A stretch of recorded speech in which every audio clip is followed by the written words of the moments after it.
on you now. Oh, okay. All right. So, as I said before, in after World War I, the League of Nations in 1922 gave the French a mandate over Syria. Mm-hmm. So the French took Syria and boarded it off and created Lebanon. Mm-hmm. And under the mandate that the League of Nations gave the British not only created by boarding off Arabia to create Iraq and boarding off Iraq to create Kuwait, the British in 1928 created Jordan, the country that we know today as Jordan, in 1928. Prior to 1928, was no Jordan, just a land area, a region. Mm-hmm. See, so all this is history. Mm-hmm. You see, so that's where that goes. But you need to go back because you're running ahead in certain spots in our interview. But you need to go back to the beginning of how Christianity and Judaism came into Ethiopia. That's what I want you to do. That's very because key. I'm looking at these temples, and these temples look old to me, and they're telling me that they only go back to the 13th century. And I wanted you to deal with that, please. Okay, I'm going to deal with that. But you have to understand something. Today, those temples are Christian temples, aren't they? Yes. I'm telling you how they got to be Christian temples, and then I'll tell you about the temples prior to them becoming Christian temples. Okay, please. Yeah, continue. you see. So you got the Church Missionary Society created by the Church of England in 1799. Mm-hmm. You got the Christian Society 10 years later in 1809, created by the Church of England. That society was to teach non-Christian countries Christianity. Mm-hmm. Fine. The first person that the Church of England sent over into Ethiopia to evangelize among the Ethiopians was a man by the name of Samuel Gobek. Mm-hmm. First one. Okay? That was in 1823. See? He couldn't get into Ethiopia in 1823. He had to spend 3 years in Egypt because there was some type of turmoil in Ethiopia. So after those 3 years was up, in 1829, around that area, he entered into Ethiopia. But he couldn't bring Christianity into Ethiopia because he couldn't speak the language of the Ethiopians. He didn't know what they was talking about. And they didn't know what he was talking about by him speaking English. So therefore, it was just a matter of getting acquainted with the Ethiopians, surveying what's over there, the whole area for the Church of England. In the meantime, the Jesuits from the Roman Catholic Church was over there also. And they was, the Jesuits had told the Ethiopian rulers to get rid of the Church of England missionaries, to get rid of them from being over there. Mm-hmm. But that didn't happen. Now, the Church of England sent two other more men in 1838, Dr. C.W. Eisenberg, mm-hmm. and Dr. L.T. Graff, Grapf, over there in 1838. Mm-hmm. Dr. Eisenberg learned the Ethiopian language, and he went back to England, and he formulated what is known as an Ethiopian dictionary, mm-hmm. that the missionaries could learn from that dictionary how to speak the language of the Ethiopians. Mm-hmm. Thus, being able to read from the Bible to them in their own language and teach them the Bible, thus evangelizing them, making them Christians. Now, a lot of our scholars think that Christianity started there. Okay? No. If that was the case, if Christianity was already over there before the European missionary Christians got over there, then why would they allow any Christians from the Church of England or from the Jesuit priest society to come over there to evangelize among them, bringing Christianity? They already had, if they already had Christianity. Okay? But they didn't. You see? So one has to realize that. And then you have, we're going to get to those churches, then you have the Philosophers living over there. The Philosophers was already there. And they were not Jews. Okay? Until the Alliance Israelite Universal of Paris, France, sent Joseph Halevi over there in 1868 to introduce to the Philosopher tribe over in Ethiopia a form of Judaism by way of the Bible. If you notice, when the philosophers was taken out of, some of the philosophers were taken out of Ethiopia during the time of the vice presidency of George H. Bush in the 1980s, those Israelis, those Orthodox Israeli rabbis could not recognize those philosophers because they had been taught by Judaism by way of the Bible and not by way of orthodoxy. But anyway, Joseph Halevi was sent there to bring Judaism, introduce Judaism to the philosophers who was already there. And they sold them a story about Solomon and Sheba. See? And because they said, well, where's the Jews over here? They said, no, we don't have no Jews. Well, according to this Bible, you're supposed to have Melchizedek, the descendants of Melchizedek, who was the son of Solomon of the Bible, and Sheba of Ethiopia.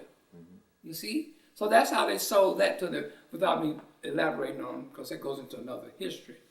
Now, so if the philosophers were already Jews, then why would they allow someone from the outside, some Europeans, to bring Judaism to them, which they already had, if that was the case? Then you got to go up into the Alliance Israelite Universal of Paris, France, also sending Jacques Faithlovich over there. You see what he did. That's another history. How Jacques Faithlovich was given a stipend for 1 year by Edmund James de Rothschild of France.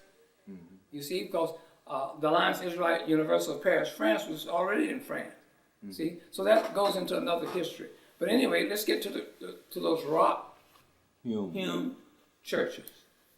Okay? Or temples. Or temples. That's what they were called. They were temples dedicated to the homage of Osiris, Isis, and Horus. They were not churches. Okay? Because out of the ancient Egyptian culture, what do you have? Paying homage to Osiris, Isis, and Horus. That's what you have. Okay? So they kept that up ritualistically. Okay? And then they were also created those temples over there. And they went underground to do so they wouldn't have to be in contact with any of those European Byzantine rulers or Ottoman Turkish rulers, in case they came over there, which they didn't. They didn't penetrate that far south. And then when you study those Rock-hewn churches, they tell you right off the bat, we do not know the origin, beginning of those churches. We don't know where they came from or how they was built. Is that true? But they are marvelous, and I mean, when you go into them and examine them, and they were hewn out of solid rock, but you find the walls are consistent and perfect, both sides. And I was just wondering, I haven't seen anything like that except maybe looking at the construction of the pyramids. Okay. Again, the Ethiopians are descendants of who? The ancient Egyptians. They're getting that type of building and concept of building from their ancestors. That's just like that church over the first Christian church, the Hagia, Sophia over in Constantinople, was built and designed by African architects and builders. It's still standing today. It's a prototype for all mosques that is built around the world.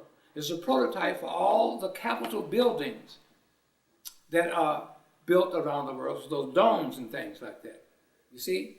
Now, again, they tell you about those Rock-hewn churches that they don't have no knowledge of the origin, how and what year they began. They don't know that. Then you get an individual, as you study, will come and tell you in articles, in books and so forth, that these temples first began in the 4th century. Mm-hmm. That's not true. Mm-hmm. See, these temples today are Christian temples, is that right? Yeah. Christian churches, rather. Mm-hmm. Is that right? Mm-hmm. In the 4th century, there was no Christianity. In the 4th century, there was no Christ. Mm-hmm. So they can't say that. That's out. Mm-hmm. So you have to go back to the drawing board and say, you don't know the beginning history of how and when those temples was built that are called churches today. Mm-hmm. You see? And because you can't use the 4th century, because there was no Christianity or Christ in the 4th century. Christ and Christianity began in the 5th century, mm-hmm. not the 4th century, mm-hmm. at the Council of Ephesus and the Council of Chalcedon. Speaking of age, the age of Egyptian civilization and Ethiopia, as we're talking about Ethiopia, can we use the chronology of European sources to determine when the great building period in ancient Egypt and Ethiopia came about? Well, you really can't, because, again, the ancient Egyptians never wrote a history of themselves. They left us a history of themselves as an immortal legacy in stone, in art, in their hieroglyphs, in their phonetic alphabet, in their papyrus, etc., etc. And they left us for the whole entire world their culture that is being used by the whole entire world, mm-hmm.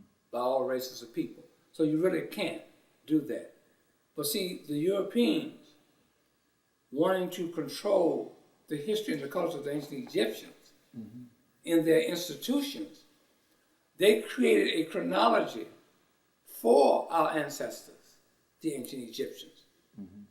by saying that Ptolemy II Philadelphus, the son and the successor of Ptolemy I Lagi, the first Ptolemy, that his son, with the help of Manetho, created a chronology for the Europeans or for the Greeks. Mm-hmm. I'm coming along now, Clemson. My wife and I, Arnetta, we are writing a book at this very moment that I'm speaking to you, which will be out this year. It's called Reclaiming Ancient Egypt, mm-hmm. the repudiation of the Hyksos and the chronology of ancient Egypt, including the purging period. Mm-hmm. And this book is going to be a dynamite book, because we're putting in a whole lot of information in this book that you can't get any place. Mm-hmm. Okay? Now, I have a warning in this book. It says, warning to all African scholars. Mm-hmm. Do not use the chronology of ancient Egypt. Mm-hmm. Because this chronology is written by Europeans using the Bible to do so, to authenticate it, mm-hmm. to give it authenticity. Mm-hmm. Okay? So you can't use that. So I'm warning them, because I'm putting in 5 different chronologies as an example. The first chronology comes out of a book that was printed in 1867 on a history of Egypt. They said that the first dynastic king was Mesram, and in parentheses they have Menes, M-E-N-E-S. Now Mesram, as the whole world knows, who reads the Bible, is supposed to be the son of Ham. And Mizraim was supposed to have a name that they attached to this Mizraim's name, Egypt. So Mizraim now is a part of the family and table of nations of the Bible. So you can't use that. And this first chronology, they said that the first dynasty was 2188 BC, using Mizraim in parentheses Menez. The second chronology I'm presenting comes out of a book that was created by James Henry Breasted in 1905, who was part of the University of Chicago teaching staff. His chronology is called A History of Egypt, that book.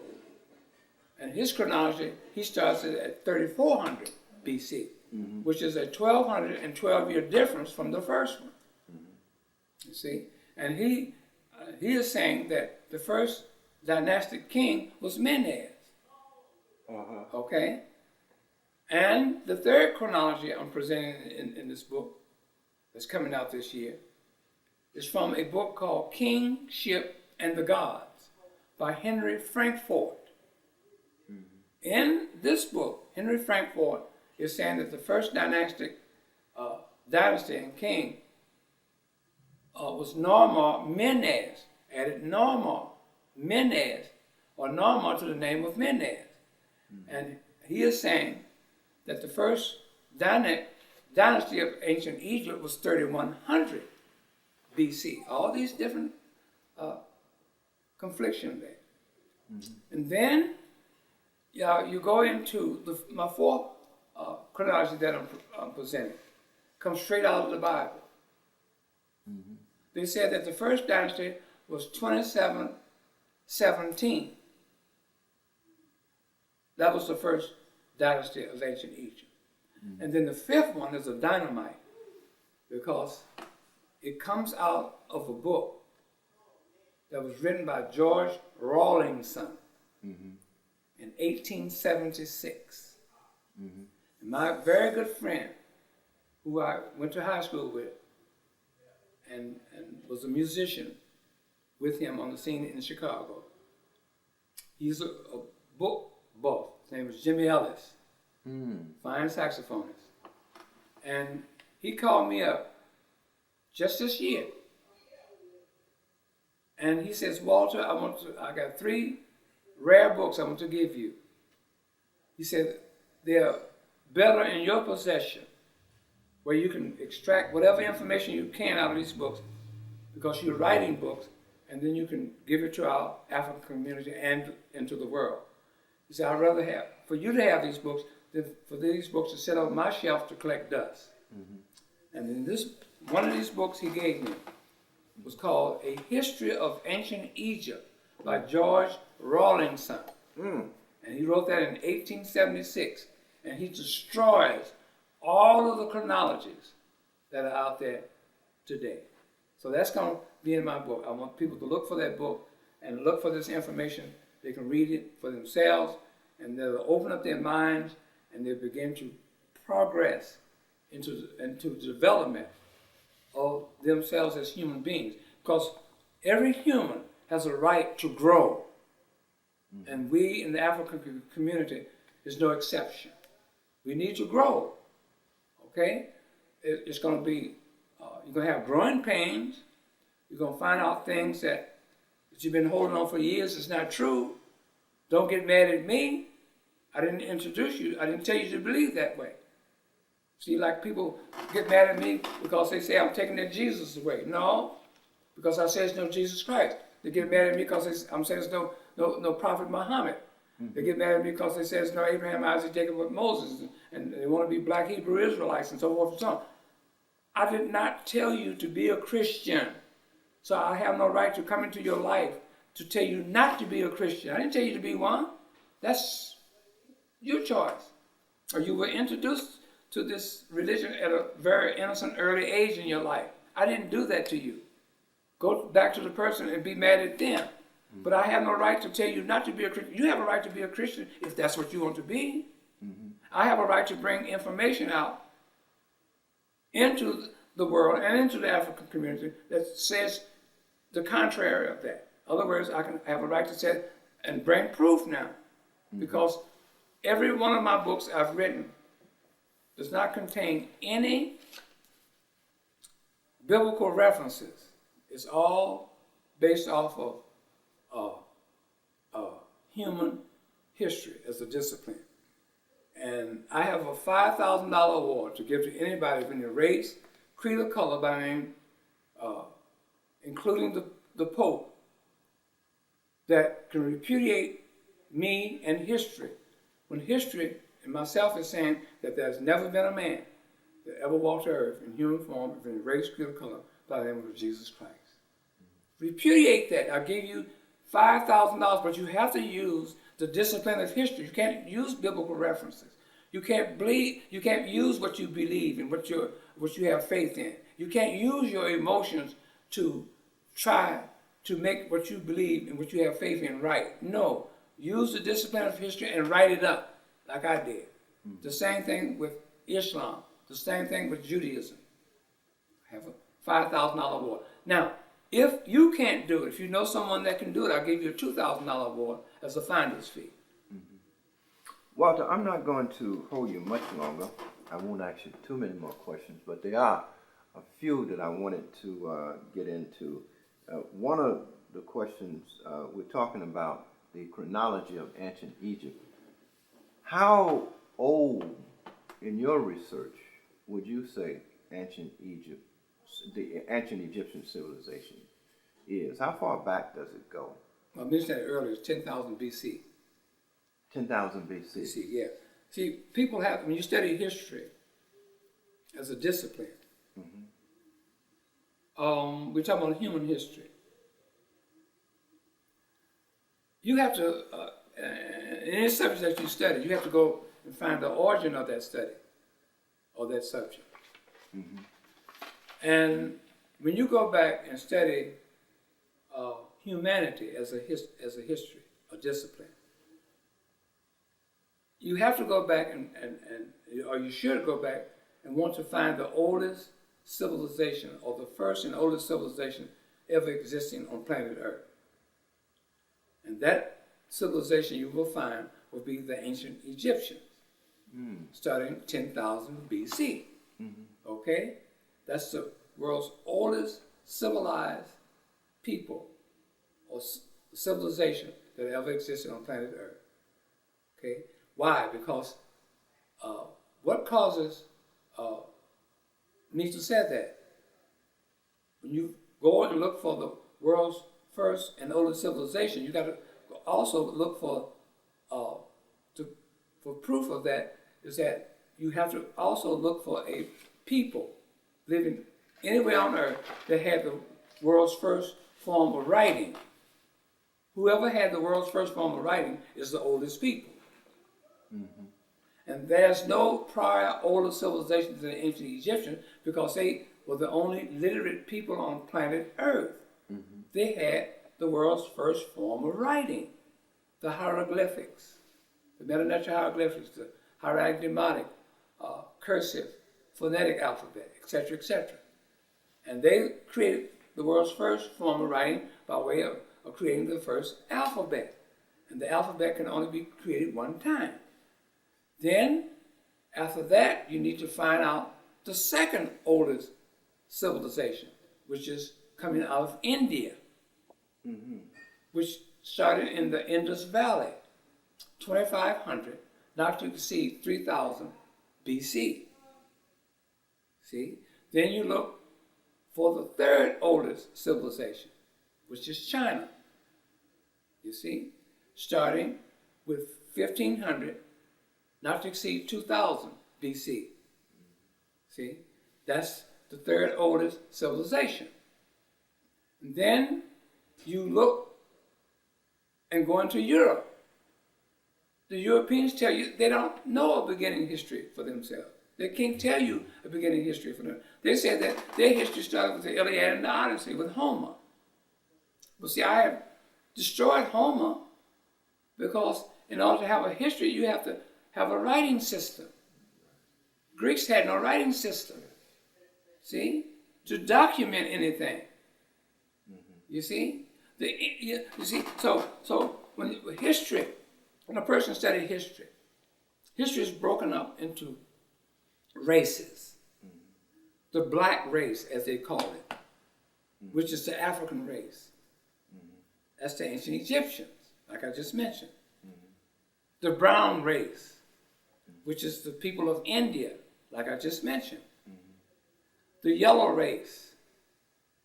The Chinese is the yellow race, like I mentioned.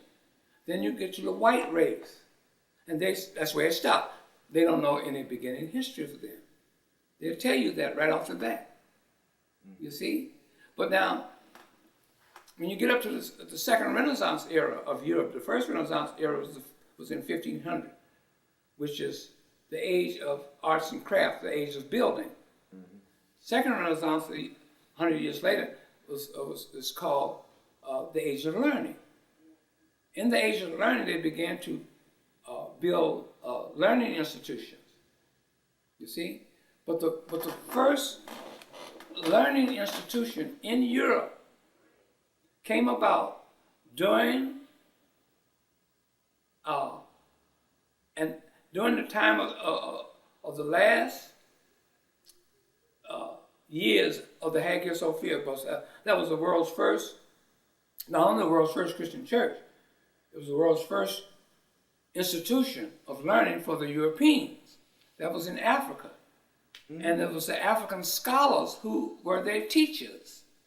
Africa, where about in Africa? In Constantinople, in Turkey. Yeah. At the Church of Hagia Sophia. And that was their first learning University, yes, correct. See? And they were taught by African scholars and African teachers. See? Because our ancestors had the first seed of civilization. And all civilization, all writing forms came from that one source, the ancient Egyptian. Now, when the Hagia Sophia was going to be, just before it was going to be torn down, not torn down, but taken over by the Ottoman Turkish Empire, that seat was moved out of Constantinople, out of the Hagia Sophia, the first seat of Christianity, and moved into Europe.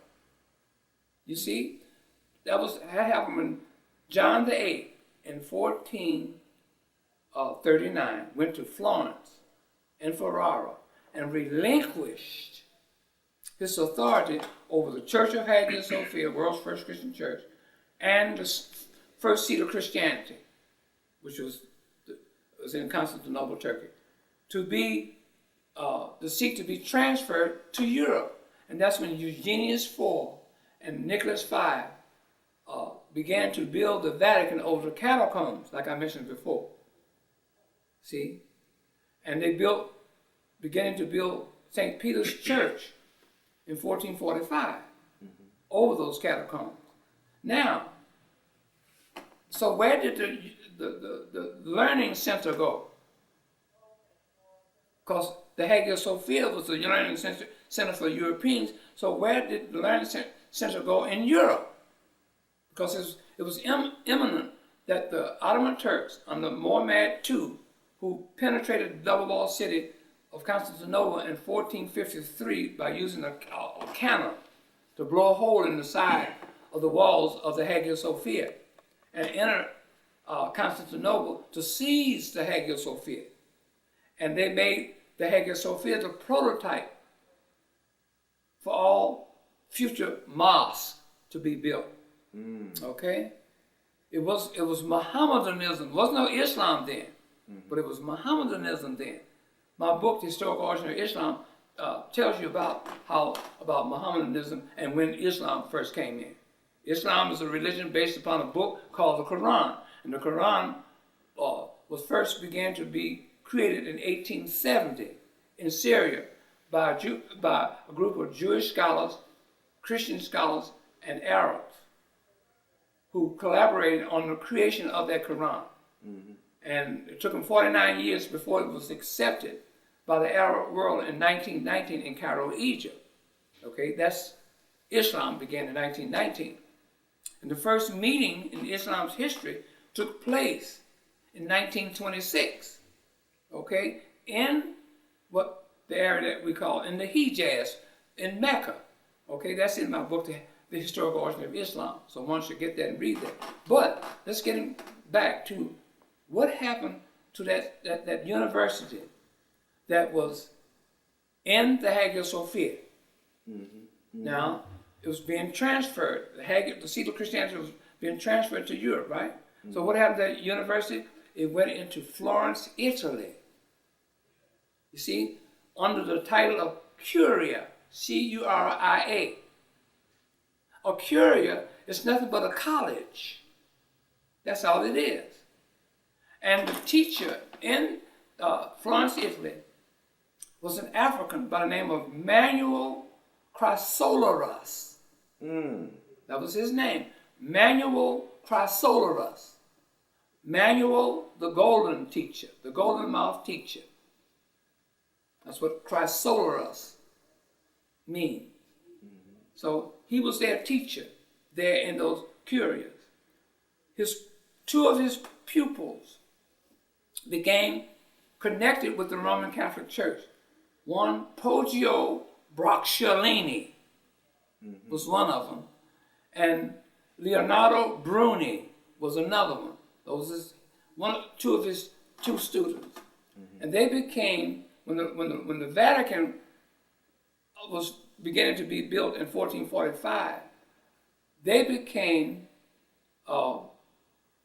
and called Roman curias. See, because they was attached to the Roman Catholic Church on the outskirts of Rome. That's technical. Now, what other Roman? Remember, I told you that the word curia, C-U-R-I-A, means college, right? Now, Poggio Bracciolini and Leonardo Bruni took care of the business for the Vatican. You see, just like the College of Cardinals do today. That's the reason how the College of Cardinals got their name, from being Roman curias. See? Like I said, the word curia means college. See, all these things you can find out by studying history, and nobody's talking about it. I seem to be the only one. Now, are you saying that the university system, which was transferred from the Hagia Sophia into the Vatican, became the first university, and the church then, the Roman Catholic Church, became the instrument for the learned Europeans, or for you? Well, how? See, you have to take the Vatican as a separate entity. Now you got outside of that Vatican, because see, at this point, when the seat of Christianity was transferred out of Africa, out of Constantinople, out of Hagia Sophia, into Europe, once that seat was transferred out of Europe, what did the Vatican wanted to do? They wanted to separate the church from the state. So you couldn't have what you just said. So they have to be independent. So that's where the curias come in. And that's where the Second Renaissance, the Age of Learning, come in. They began to have a school system and create a school system. You see, independent of the Vatican. But it happens that two of the Roman curias that are attached to the Vatican, who took care of the business of the Vatican, came out of that curia college system, independent college system. See, had nothing to do with the Roman Catholic Church. Now you got a different system altogether coming into being. You see? What was the African impact on that system and its development? And perhaps you can bring in the Moors, and who were the Moors? Well, okay. Or is that too early? Well, period of time? No, not really. Not really. The Moors had already been in Spain prior to prior to the 15th century. They went into Spain in the 11th century, middle of the 11th century. But I thought that the Vatican, the transfer of Hagia Sophia into the Vatican, was in the 5th century. That's historically incorrect. This is what they are trying to tell the people today. In fact, they don't give you no date about the Vatican. Okay? They just say the first church. And then they have you look at the Vatican. No. No, sir. Well, what period are we talking about? We're talking about the 15th century. When the Vatican, when John VIII, like I mentioned, went into Florence and Ferrara, Italy, and relinquished his authority over that seat and the church of Hagia Sophia, the world's first Christian church. Well, up until relinquish his authority over that church and seat to be transferred into Europe. Of course, he gave it away. Now, what kept his authority over the seat of Christianity in Constantinople, Turkey, in Northeast Africa, and the Hagia Sophia, what gave him his authority over that was the donation of Constantine that I mentioned in my Historical Origin of Christianity book. Mm-hmm. Okay? From that, when he relinquished his authority, he relinquished the donation of Constantine. That donation of Constantine gave him authority over that church and over the seat of Christianity. It's explained in my book, Historical Origin of Christianity. So when that was done, you see, now the Europeans is taken over. But when the Europeans took over the seat of Christianity, they separated the seat of Christianity from the state. They didn't want the state to be involved in their religious business. Okay, I am somewhat confused. And I want you to go back over this for me, please. And I'm not going to hold you too much longer. But I wanted to look at that period of time when Africans built the Hagia Sophia, was a teaching staff in the Hagia Sophia. When did that period of time end?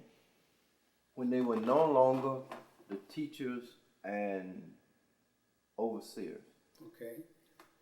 Let's go back to the beginning of when the first church was built. And the first university was built for Europeans, which is the Hagia Sophia. It was commissioned in 532 by Justinian and his wife Theodora. Mm-hmm. They commissioned African architects to design that building that we know today as the Hagia Sophia and to build it. Once designed and built, the staff, the teaching staff, was staffed by African teachers, African scholars. Now we talk about the 6th century, 532, and beginning to be built and finished 5 years later, 537.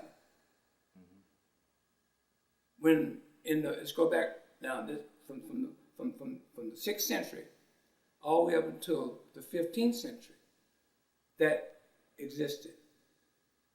Okay? With primarily African teachers. Yes, sir. In the Hagia Sophia. In the Hagia Sophia. Which was the first university. For Europeans. Right. So Europeans were coming into North Africa, Turkey, mm-hmm. for learning. Northeast Africa, to learn, yes. It was a learning center. Okay. See, but they didn't have, the masses of Europeans could not read or write. Mm-hmm. These are only like rich monarchs and merchants would send their children there to learn how to read and write. You see? But the masses of people in Europe could not read or write until the 16th century when they started a school system for them called the Renaissance era. Who started that school system? The school system was started after Johannes Gutenberg had invented the printing press in 1437 mm-hmm. with movable print, mm-hmm. even though the Chinese had movable print in the 12th and 13th century. But it wasn't until Johannes Gutenberg in 1437 created a printing press with movable print in Europe he needed money, so he borrowed money from Johannes Fuss, F-U-S-T, a goldsmith, who loaned him money at a high interest rate. And he couldn't pay it back, so that printing press was confiscated. Mm-hmm. So here you have a printing press with movable print in Europe, and you can print up thousands of books and pieces of literature, but the Europeans can't read or write. Mm-hmm. You see? Only a hand-picked few. The masses of Europeans could not read or write. Mm-hmm. See? So now you have this printing press that could do and produce all these books and literature and so forth and so on. Okay? Now, when the Renaissance, that's the 15th century, right? Mm-hmm. The 16th century came the second Renaissance era, the Age of Learning. Mm-hmm. See? Now you got the seat of Christianity in Europe. You got the printing press, removable print, and the people who own the printing press say, now, what good is this printing press going to do me? I can print up thousands of books, but nobody's to read them. Mm-hmm. So they began to say, okay, let's start a school system. That's where the Age of Learning came in, on your second Renaissance era, 16th century. Mm-hmm. So they began to build schools, and they began to teach the Europeans in the secular community. Mm-hmm. And they developed a curriculum, which I mentioned before, of how they use incarnated names such as Socrates, Plato, Aristotle, and Herodotus, and Homer, and so forth and so on, to say that these characters that are non-human live as human beings. Mm-hmm. You see? Mm-hmm. So, and teach them other subjects. So that's how that came about. Mm-hmm. See? So, and then I mentioned to you that this Hagia Sophia, the world's first university, was taken over by Muhammad II, the Ottoman Turk, in 1453. Mm-hmm.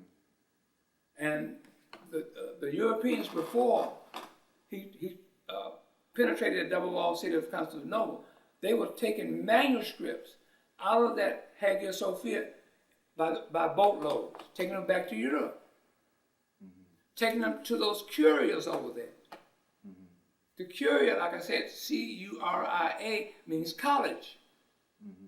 See? And they took them back over there, and Manuel Chrysoloras was their teacher, an African was their teacher. Mm-hmm. See?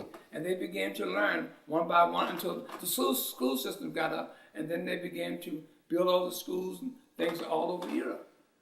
Mm-hmm. Finally, Walter, if you can deal as extensively as you can, because this is the last question I will ask you, dealing with the Moors. Who were the Moors?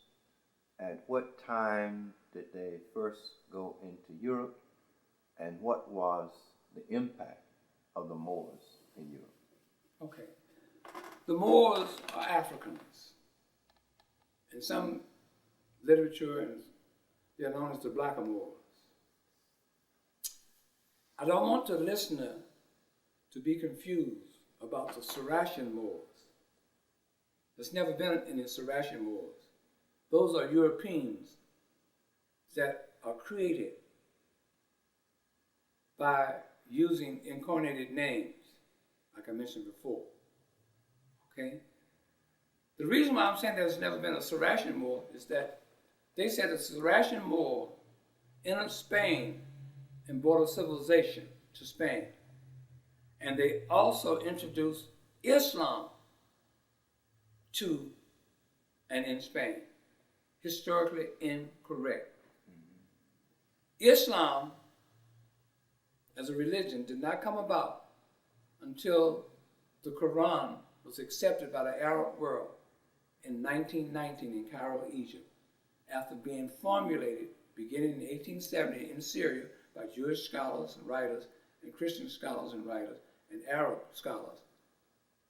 In 1870, it took 49 years for the development and acceptance of that Quran.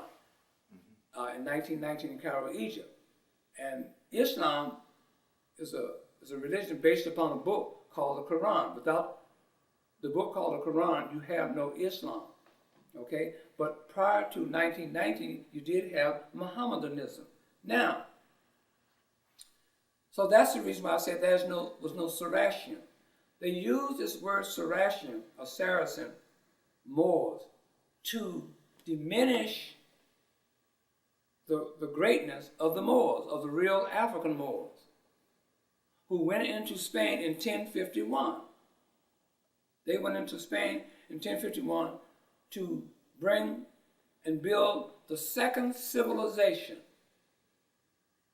in the world in Spain in the mid-11th century.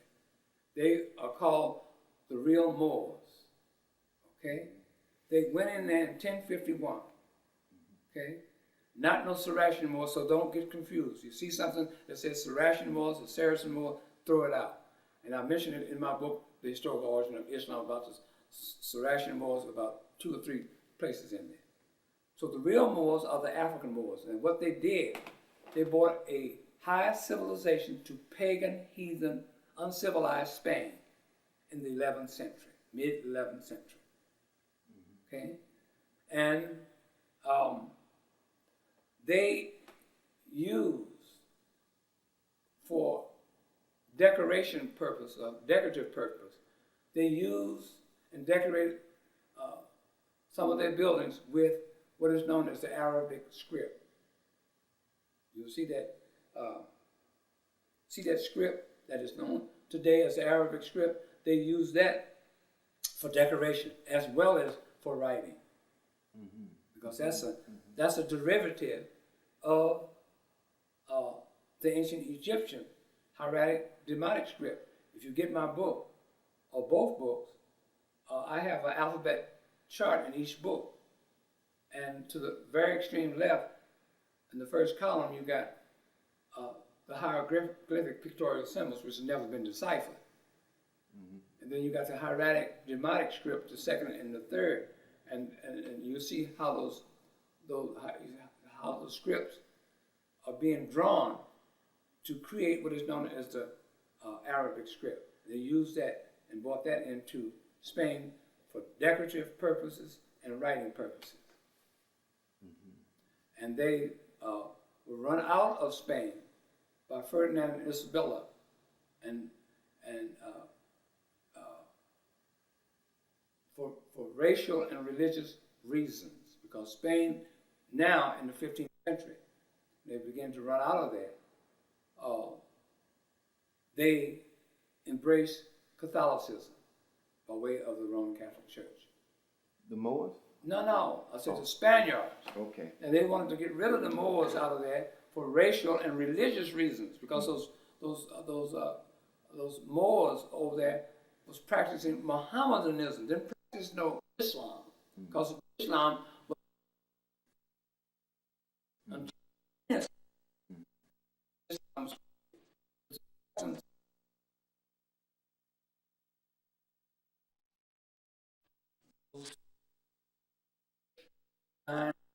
all throughout Venice, Italy.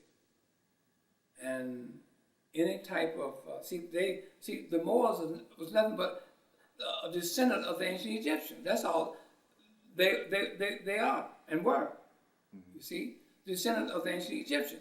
It's just like we Africans born in America, we are called Negroes, blacks, and we call ourselves blacks and African Americans. We're the descendants of the ancient Egyptians.